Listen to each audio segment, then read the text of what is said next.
The reconnaissance footage was grainy, shot through desert heat shimmer at maximum zoom, but the image was unmistakable. A lone figure emerged from the bombed-out compound in Helmand Province, hands raised, walking with the measured pace of someone who knew exactly how many rifle scopes were trained on her silhouette. What made Lieutenant Commander Vasquez freeze, the playback wasn't the white flag she carried, or even the fact that she was alive when everyone knew Reaper 7 had gone down 3 days ago behind enemy lines.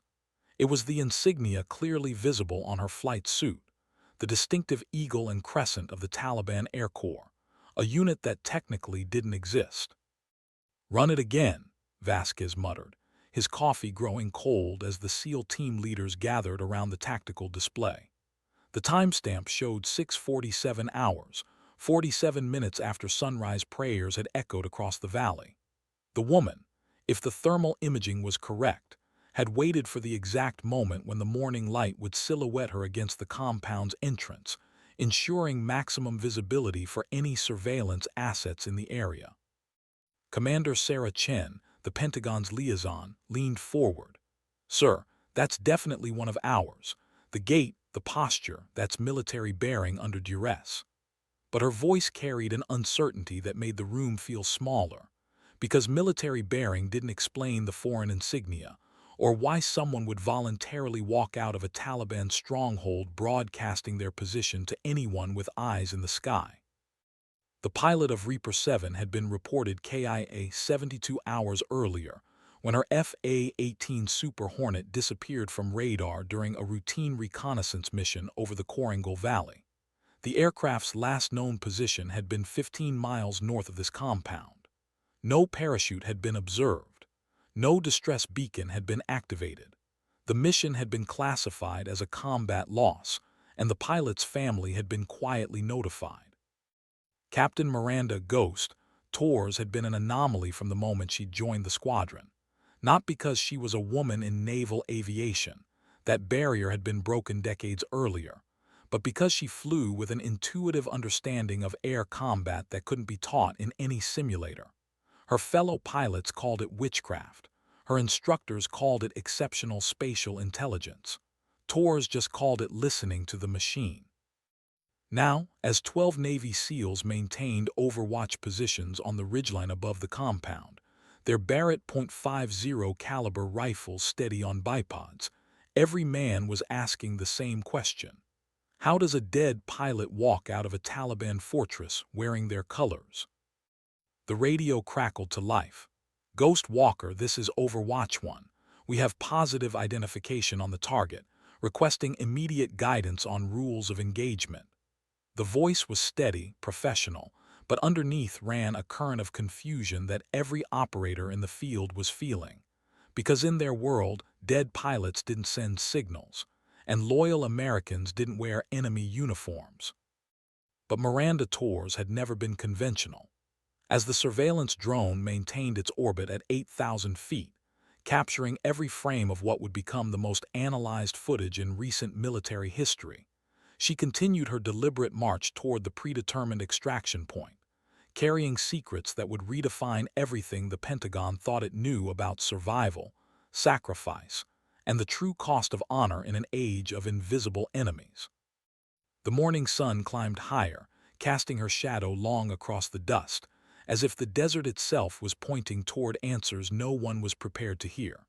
In Washington, phones began ringing. In Kabul, orders were sealed. And in a valley that had claimed too many lives, one woman walked toward a reckoning that would echo through the halls of power and the hearts of warriors for generations to come. 3 days earlier, Lieutenant Miranda Torres had been flying what should have been a routine reconnaissance mission over the Hindu Kush. The pre-flight briefing had been standard. Photograph suspected IED manufacturing sites, maintain radio silence unless engaged, return to carrier operations within 4 hours. Her FA-18E Super Hornet had been in perfect mechanical condition, her fuel calculations precise, her flight path approved by 3 separate commands.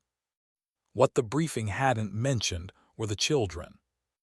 Torres first spotted them through her targeting pod at 9:43 hours, 27 minutes into the mission. Thermal imaging revealed 8 small heat signatures moving in a coordinated pattern across what intelligence had designated as a weapons cache.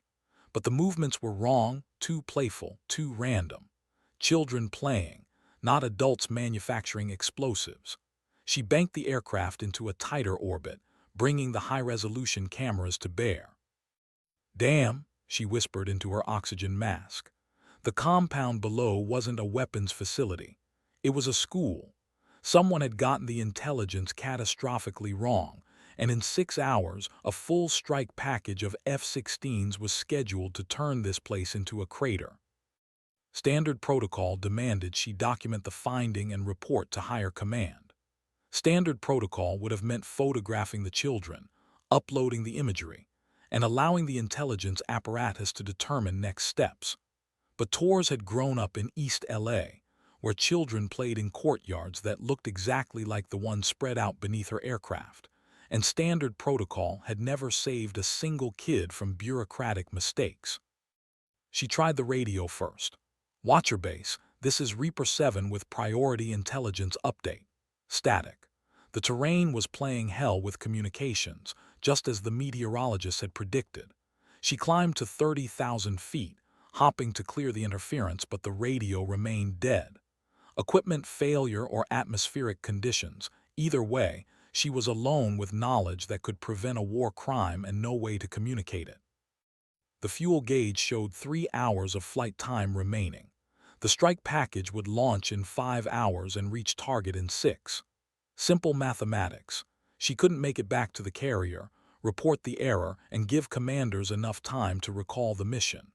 By the time she landed, processed through debrief, and pushed intelligence up the chain of command, those F-16s would already be wheels up. Torres had always been good at math. She was even better at making impossible decisions in high-pressure situations. It was why they'd given her the call sign Ghost, for her ability to appear where enemies least expected, to find solutions that existed only in the spaces between conventional thinking. Now, at 30,000 feet above Afghanistan, she was about to demonstrate exactly why unconventional pilots sometimes had to make unconventional choices. She put the Super Hornet into a steep descent, vectoring toward the compound at maximum sustainable speed. If she couldn't prevent the strike through proper channels, she'd have to do it through improper ones. Because saving 8 children was worth risking one career, one aircraft, and one pilot who'd already lived longer than statistics suggested she should. The landing would be impossible under normal circumstances. The compound's courtyard was barely large enough for her aircraft's wingspan, surrounded by walls that would shear off her wing tips if she misjudged the approach by even a few feet. But Torres had never been interested in normal circumstances. She'd built her reputation by threading needles that other pilots wouldn't even attempt. What she couldn't have known was that the Taliban unit occupying the next valley had been monitoring American radio frequencies, waiting for exactly this kind of opportunity. The Super Hornet touched down in a cloud of dust and debris, its engines screaming in reverse thrust as Torres fought to stop before hitting the compound's far wall. She succeeded with less than 10 feet to spare, but the aircraft was now trapped in a space too small for takeoff. She'd committed herself to staying on the ground, at least until she could find another solution. She shut down the engines and opened the canopy, immediately struck by the silence of the mountains and the acrid smell of aircraft fuel mixing with desert air. The children had scattered when her fighter had appeared overhead, but she could see faces peering from doorways, eyes wide with curiosity rather than fear. That was when she knew for certain this wasn't a Taliban facility. Children who lived with terrorists didn't look at military aircraft with wonder. "English?" she called out, removing her helmet and stepping onto the wing. "Does anyone speak English?" An elderly man emerged from one of the larger buildings, his weathered face creased with concern but not hostility. Behind him came a younger woman, dressed in traditional robes but carrying herself with the confident posture Torres associated with educated professionals. "I am Dr. Amara Bashir," the woman said, her English accented but clear. "This is my father's school. Are you injured? Is your aircraft damaged?" The question surprised Tors. In her experience, civilians in combat zones usually asked if she was there to arrest someone or bomb something. This woman's first concern was whether she needed medical attention. "My radio's down," Tors explained, climbing down from the aircraft. "I need to get word to my command that this location is misidentified in our targeting database. There's a strike package inbound." She checked her watch. 5 hours and 13 minutes. Dr. Bashir's face went pale. "A strike package?" The elderly man spoke rapidly in Pashto, his voice rising with alarm. Children began emerging from the buildings, drawn by curiosity despite their teachers' attempts to keep them inside. Tors counted them quickly, 8, just as the thermal imaging had shown, all under 12 years old. "I can help," Dr. Bashir said. "My satellite phone works sometimes from the roof, but first we must move the children, if American aircraft are coming." She didn't finish the sentence, but Tors understood. Even with advance warning, there was nowhere to run that would guarantee safety from precision-guided munitions. That was when Tors made the second decision that would define the rest of her life. Looking at those children, seeing the trust in their eyes despite everything they'd probably experienced, she realized that preventing the airstrike wasn't enough. She had to make sure these people stayed safe, not just for the next 6 hours, but for as long as this war continued. And sometimes, keeping people safe required becoming someone else entirely. The Taliban patrol found her aircraft 4 hours later, exactly as she'd known they would. The sound of diesel engines carried across the mountain valleys long before the technical vehicles came into view, giving Tors plenty of time to implement the most dangerous part of her plan. She'd spent the intervening hours learning everything Dr. Bashir could tell her about the local political situation, memorizing names, locations, and the subtle cultural markers that might keep her alive in captivity. She'd also spent time explaining to Dr. Bashir why she was about to do something that would look like treason to anyone who didn't understand the full context. "They will not believe you are a defector," Dr. Bashir had warned. "Americans do not simply change sides. They will assume you are a spy."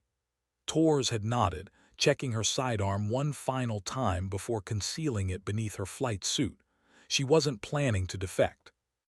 She was planning to become the most valuable prisoner the Taliban had ever captured, valuable enough to keep alive, valuable enough to negotiate with, and valuable enough to use as a shield for the school when more American aircraft inevitably appeared overhead.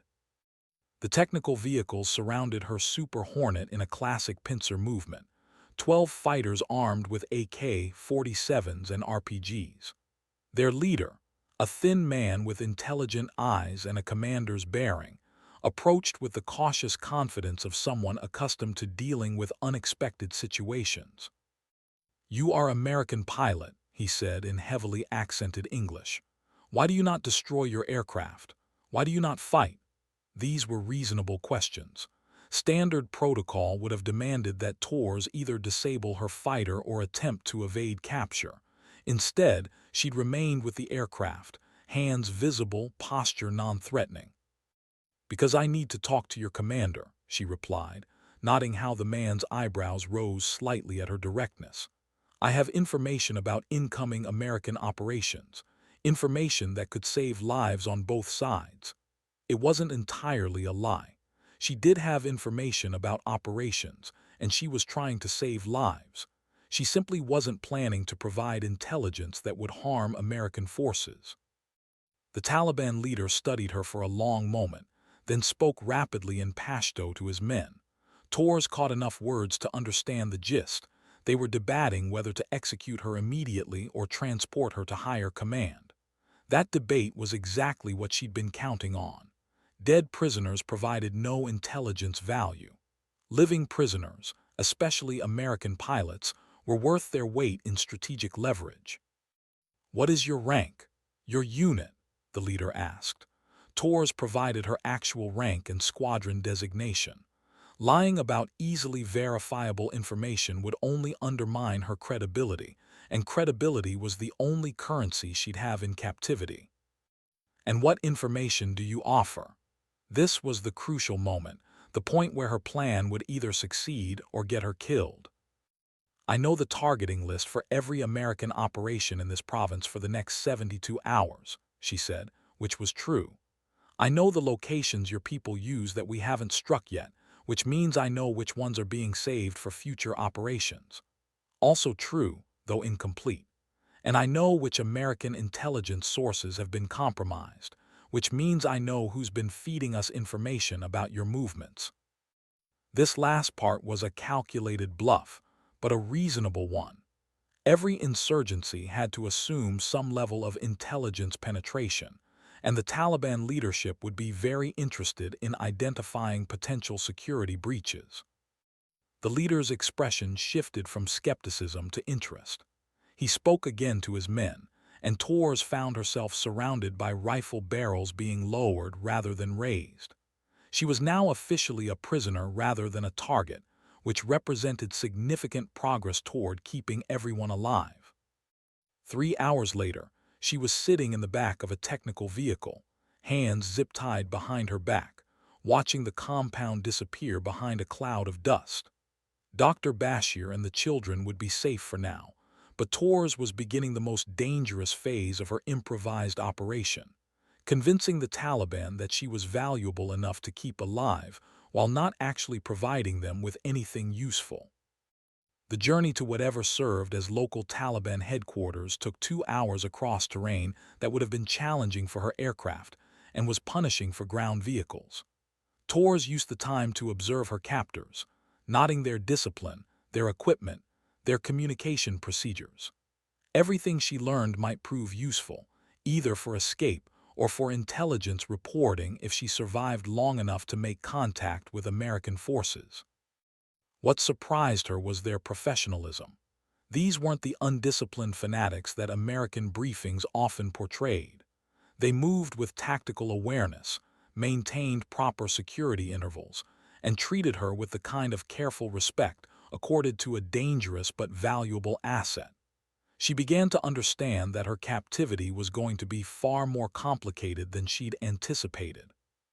The compound they brought her to was partially built into a mountainside, with multiple entrances and what appeared to be extensive underground facilities. Someone had put serious thought into defensive architecture, creating a position that would be extremely difficult to assault even with air support. Torres filed that observation away with all the others she'd been collecting. The man who met them in the compound's main courtyard was clearly senior leadership. His bearing, his age, the deference shown by her captors, everything indicated she was now dealing with someone who had real authority. He studied her with the same careful assessment she'd been applying to his facility. "I am Commander Hakim," he said in English that was far more polished than his subordinates. "I understand you have information to trade for your life. This is an interesting proposition, but first you must prove your value. Anyone can claim to have secrets. Few can demonstrate knowledge worth preserving a prisoner." Torres had been expecting this challenge. She'd prepared for it during the long vehicle ride, selecting information that would be impressive without being strategically damaging. Weather reports for the next 48 hours, which would affect American air operations but couldn't be used to target specific missions. The general locations of forward operating bases that were already well known to local intelligence networks. Technical specifications of her aircraft that were available in Jane's Defense Weekly. She provided just enough detail to establish credibility while holding back anything that could directly threaten American forces. It was a delicate balance, made more challenging by the fact that Commander Hakim was clearly intelligent enough to recognize when he was being managed. "Interesting," he said after she'd finished her carefully edited briefing. "You provide information that confirms what we already know, rather than telling us what we do not know. This suggests either that you are not as well informed as you claim, or that you are more loyal to your country than to your own survival." Torres met his gaze steadily. It suggests that I understand the difference between cooperation and treason. I'm willing to help prevent unnecessary casualties, but I won't betray operations that would put American lives at risk. The honesty was calculated. Hakim would respect directness more than deception, and establishing clear boundaries would actually increase her credibility. "And why," Hakim asked, "should we keep alive an American pilot who refuses to provide meaningful intelligence?" This was the question Torres had been dreading and preparing for in equal measure. "Because," she said, "I'm not the only American who thinks this war has gone on too long. I'm not the only one who's tired of watching children get caught in the crossfire. Keep me alive, treat me well, and eventually you'll have something much more valuable than intelligence. You'll have proof that Americans and Afghans can find common ground." It was a tremendous gamble, appealing to whatever pragmatic instincts Hakim might have about ending the conflict. But Torres had read the intelligence assessments. She knew that even Taliban leadership was growing weary of a war that had consumed 2 generations. If Hakim was the kind of commander who thought strategically about political outcomes, her words might carry weight. The silence that followed stretched long enough for Torres to hear her own heartbeat and the distant sound of wind through the mountain peaks. Finally, Hakim nodded slowly. "You will be our guest," he said, "but not our friend. You will be treated according to the laws of war, but you will earn your continued survival through usefulness, if you prove to be more trouble than you are worth." He didn't finish the threat, but his meaning was clear. As guards escorted her toward what she assumed would be her prison, Torres allowed herself a moment of cautious optimism. Phase 1 of her improvised operation was complete. She was alive, the school was safe, and she had established a foundation for whatever came next. Now she had to figure out how to survive long enough to find a way home, and how to explain her choices to a military justice system that might not appreciate the nuances of her situation. But first, she had to get through her first night as a prisoner of war in a place where morning prayers would wake her to the reality of just how far from home she really was. The cell they gave her was actually a small room carved into the mountainside, with a narrow window that looked out over the valley and a door that was solid wood rather than steel bars. Someone had made an effort to provide basic amenities: a sleeping mat, a water pitcher, even a small oil lamp for light. It was the accommodation of a valuable prisoner rather than a condemned enemy. Torres spent her first night listening to the sounds of the compound, learning the rhythms of guard changes and meal times, mapping the facility's routine by ear. Somewhere in the darkness, she could hear men talking quietly in Pashto, the low murmur of conversation that suggested normalcy rather than high alert. Her presence was being treated as a manageable situation rather than a crisis. Morning prayers woke her before dawn, the call echoing off the mountain walls in a way that was both haunting and strangely peaceful. Torres had heard the same call to prayer from aircraft cockpits hundreds of times, but experiencing it from ground level, as part of the daily rhythm rather than as background noise to military operations, gave it a different quality entirely. When Commander Hakim came to see her after breakfast, he brought tea and what appeared to be a genuine interest in conversation. "You said yesterday that you believe Americans and Afghans can find common ground. I am curious about this perspective from a military pilot." Torres accepted the tea gratefully, recognizing the gesture as significant. In Afghan culture, sharing tea was an expression of hospitality that carried weight. "I've been flying missions over this country for 2 years," she said. "I've seen a lot of villages, a lot of people just trying to live their lives. The ones who shoot at my aircraft are usually the same ones who get shot at by your people. Everyone's caught in the middle. And yet you chose to serve in a military that bombs those villages," Hakim pointed out. It was a fair challenge, delivered without hostility but with obvious interest in her response. "I chose to serve in a military that's supposed to protect innocent people," Torres replied. "Sometimes that means stopping bad actors, regardless of which uniform they wear. Sometimes it means making sure the right targets get hit and the wrong ones don't. She paused, meeting his eyes. Sometimes it means landing your aircraft in a schoolyard when the targeting is wrong. Hakim nodded slowly. And now, what do you believe your military will do when they realize you are missing? This question went to the heart of Tor's strategic situation. Her captivity could be brief or extended, depending largely on how American forces responded to her disappearance. They'll look for me, she said honestly. But they'll also want to understand what happened. When they analyze my flight data, they'll see that I deviated from mission parameters. They'll want to know why. This was both truth and subtle manipulation. She was suggesting that her rescue might involve investigation rather than immediate military action. And when they investigate, what will they find?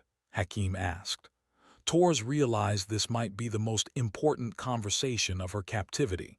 Her answer would determine not just her own fate, but potentially the fate of everyone in this compound. They'll find that I prevented a mistake, she said carefully. They'll find that intelligence failures nearly caused civilian casualties, and that I took action to prevent them. Whether they see that as heroism or insubordination will depend on who's making the evaluation. What Torres didn't say, but what both she and Hakim understood, was that American forces would also find her aircraft intact in a Taliban-controlled area, which would raise questions about why she hadn't destroyed it. They would find her missing without evidence of a struggle, which would raise questions about the circumstances of her capture. And they would find her missing for days without a rescue attempt, which would raise questions about her current status and intentions. From the outside, her situation would look suspiciously like defection or collaboration. The truth, that she was trying to protect both American interests and civilian lives through an elaborate improvisation, might be too complex for a military justice system focused on clear categories of loyalty and betrayal. I think, Hakim said after a long pause, that you are a very complicated prisoner, Lieutenant Torres, more complicated than either of our organizations is prepared to handle. He stood to leave, then paused at the door. We will continue these conversations. I am interested to learn whether your complications prove useful or dangerous. Left alone, Torres considered her situation with the analytical mindset that had made her an effective pilot. She was alive and relatively secure, which satisfied her immediate survival needs. The school was safe from American airstrikes, which satisfied her moral objectives. But she was also increasingly isolated from friendly forces, which compromised her long-term survival prospects. More troubling was the political complexity of her situation. The longer she remained in Taliban custody, the more difficult it would become to explain her choices to American authorities. Even if her motivations were pure, the appearance of collaboration would be hard to overcome. She needed to find a way to resolve her situation that preserved both her principles and her career. The solution, when it came to her, was elegant in its simplicity and terrifying in its implications. If she couldn't return to American forces as Lieutenant Miranda Torres, who had been captured while trying to prevent civilian casualties, then she needed to return as someone else entirely. Someone whose presence behind enemy lines would be seen as strategic rather than suspicious. Someone whose access to Taliban leadership would be viewed as an intelligence asset rather than evidence of betrayal. She needed to become a spy. Over the following days, Torres began implementing the most audacious deception of her military career. During her conversations with Hakim, she gradually shifted her persona from reluctant prisoner to potential asset. She began asking questions about Taliban operations that suggested intelligence gathering rather than mere curiosity. She began offering observations about American tactics that were technically accurate but strategically misleading, creating the impression that she was providing genuine intelligence while actually giving away nothing of value. Most importantly, she began to establish herself as a liaison between the two sides, someone uniquely positioned to understand both American and Taliban perspectives. It was a role that would justify her presence behind enemy lines while providing cover for her eventual return to American forces. The transformation required her to become someone she wasn't sure she wanted to be. Each conversation with Hakim moved her further from the straightforward military pilot she'd always been and closer to the kind of intelligence operative who lived in moral gray areas. But keeping everyone alive, herself, the children at the school, the American pilots who would eventually come looking for her, required navigating those gray areas with precision. 3 days into her captivity, Torres was given new clothes to replace her flight suit.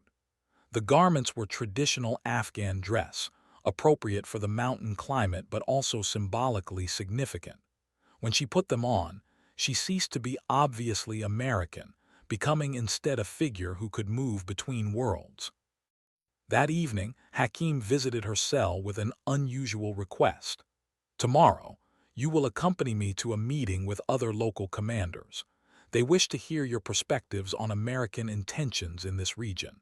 I have told them you may be useful for understanding how to end this conflict with acceptable terms for both sides." Torres recognized this as a crucial test. If she could convince other Taliban leaders that she was a valuable asset rather than a simple prisoner, her survival prospects would improve dramatically. More importantly, she might gain access to intelligence about Taliban operations that could be genuinely useful when she eventually made contact with American forces. "I'm willing to attend," she said, "but I want something in return. I want assurance that the school where you found my aircraft will remain off-limits to military operations, both yours and ours." It was a reasonable request that would demonstrate her continuing concern for civilian safety while also testing the extent of her influence. Hakim smiled, the first time she'd seen him display genuine amusement. "You bargain like a diplomat, Lieutenant Torres. Very well. The school is already under our protection, but I will make this formal at tomorrow's meeting. In exchange, you will answer questions honestly about American planning and capabilities." That night, Torres lay awake planning her approach for the meeting.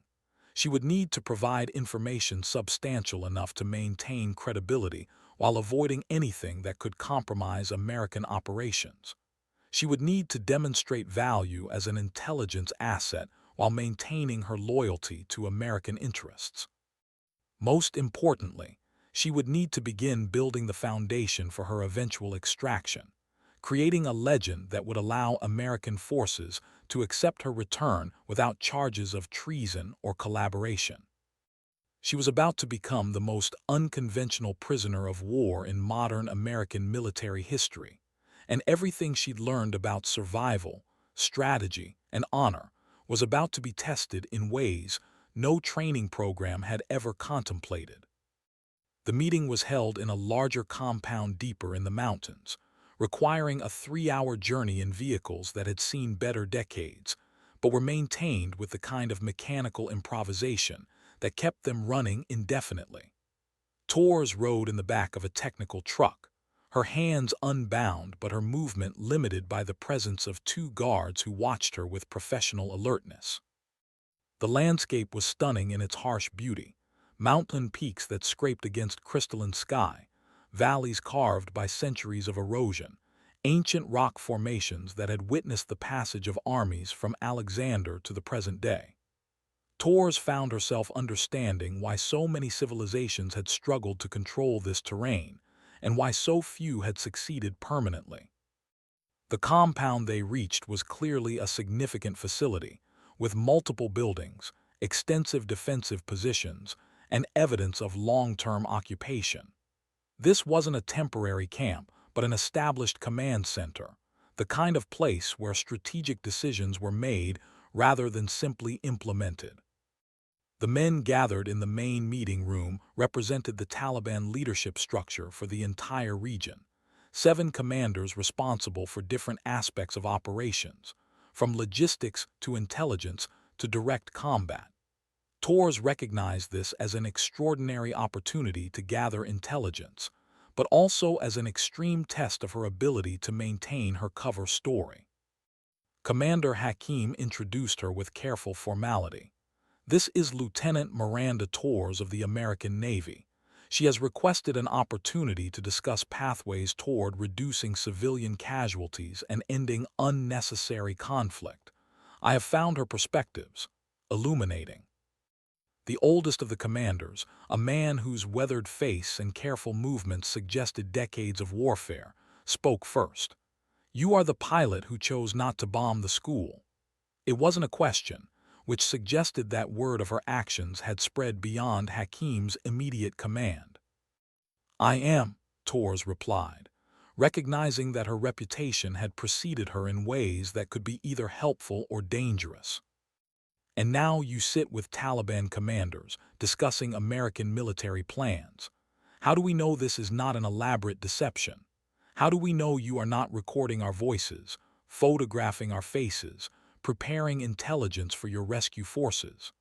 The question was delivered without hostility, but with the kind of professional skepticism that Torres had been expecting. She had prepared for this challenge by developing a response that was both honest and strategically advantageous. "Because if I were here as a spy, I would have been extracted days ago. American intelligence assets don't remain in enemy custody for extended periods. They're too valuable and too vulnerable. The fact that I'm still here means that my own military doesn't know how to categorize my situation." This answer served multiple purposes.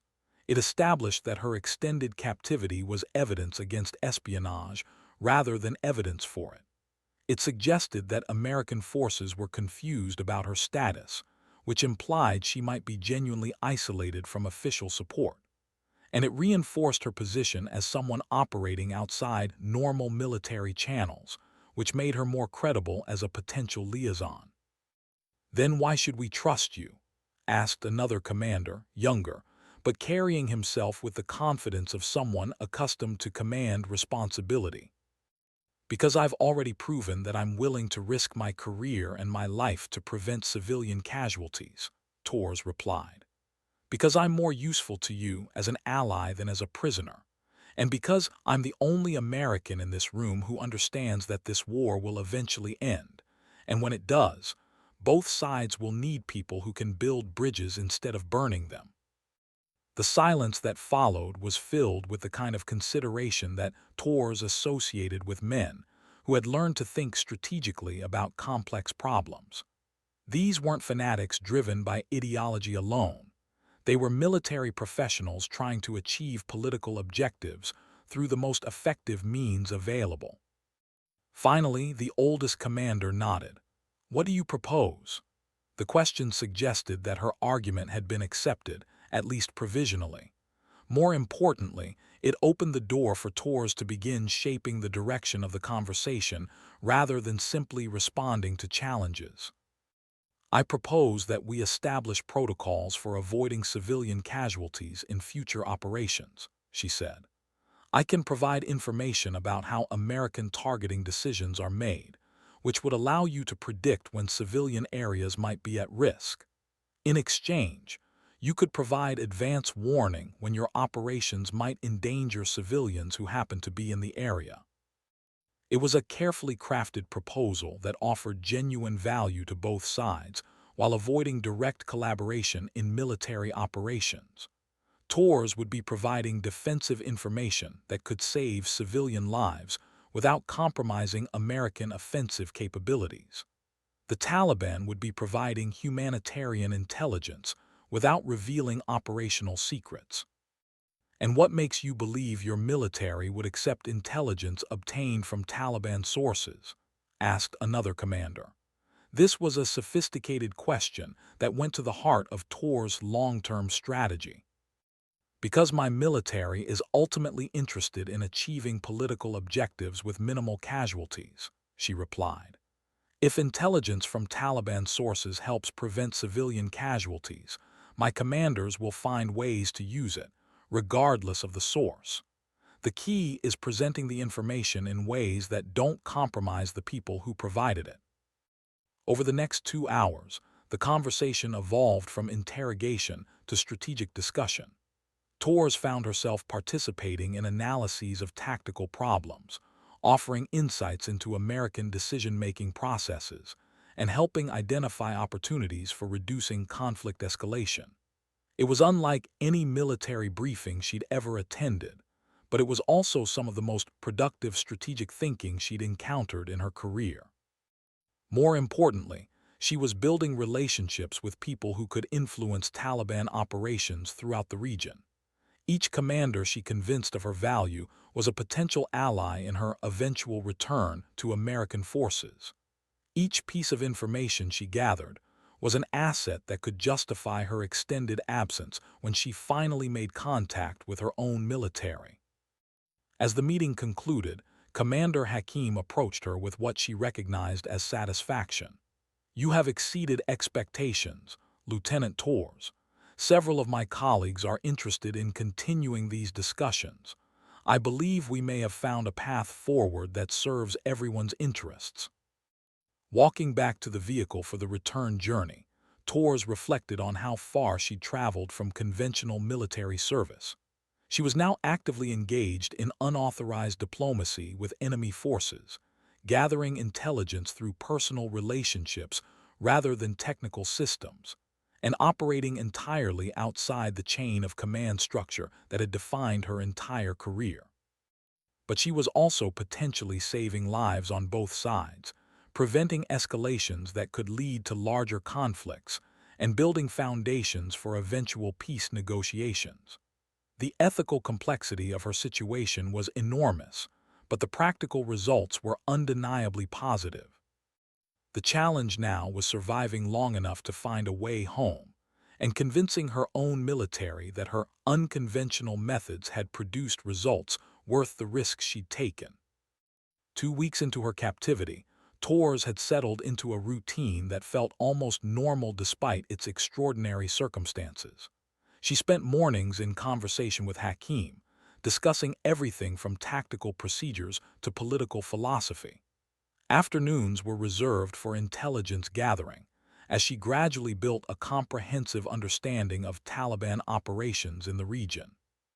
Evenings were her own time she used for planning her eventual return to American forces and wrestling with the moral implications of her choices. The intelligence she was gathering was unlike anything she'd encountered in official briefings. Rather than the faceless enemy portrayed in military presentations, she was learning about a complex organization with internal disagreements, resource limitations, and strategic objectives that sometimes aligned with American interests. The Taliban commanders she met were neither the fanatical extremists of propaganda nor the cartoonish villains of popular media. They were military professionals adapting to an evolving conflict with whatever resources they could obtain. This nuanced understanding was valuable, but it was also dangerous. The more she learned about her captors as individuals rather than enemies, the more difficult it became to maintain the emotional distance that military service required. She found herself genuinely liking some of the people who were technically her enemies, respecting their intelligence and dedication, even while disagreeing with their methods and objectives. The problem came to a head when Commander Hakim informed her that American forces were actively searching for her aircraft and had conducted 3 separate reconnaissance missions over the area in the past week. Intelligence intercepts suggested that a rescue operation was being planned, which meant that Torres' time as a de facto ambassador was drawing to a close. "They will come for you soon," Hakim said during one of their morning conversations. "When they do, both of our organizations will expect us to behave as enemies rather than colleagues. I confess that I am uncertain how to handle this transition." Torres had been thinking about the same problem.